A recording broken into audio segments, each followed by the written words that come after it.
पाकिस्तान जिस खित्ते में वाक़े है इसे जनूबी एशिया कहते हैं।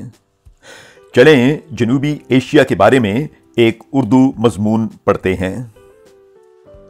पाकिस्तान जनूबी एशिया में वाक़े है। जनूबी एशिया को बर्रे सगीर भी कहते हैं। जनूबी एशिया में भारत और बांग्लादेश भी शामिल हैं।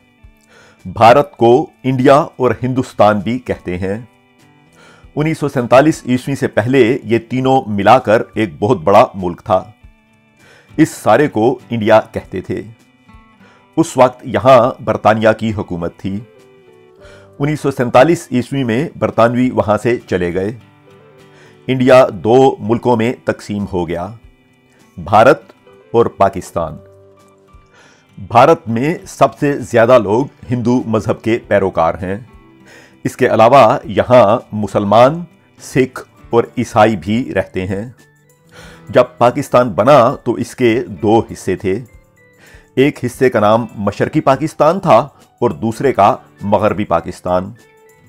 1971 ईस्वी में ये दोनों भी अलहदा हो गए। मशरकी पाकिस्तान का नाम अब बांग्लादेश है।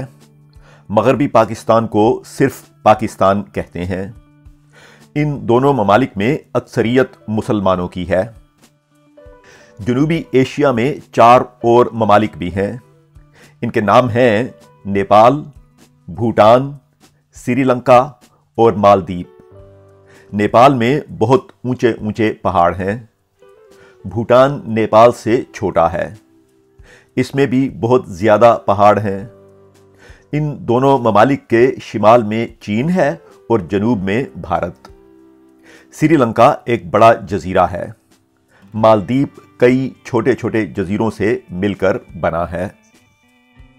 अगर आप जनूबी एशिया के बारे में मज़ीद जानना चाहते हैं और उर्दू सीखने या सिखाने के लिए इस मजमून पर तैयार की गई सरगर्मियों पर काम करना चाहते हैं तो मेरी ये वीडियोस देखें। इनके लिंक आपको नीचे डिस्क्रिप्शन सेक्शन में मिलेंगे।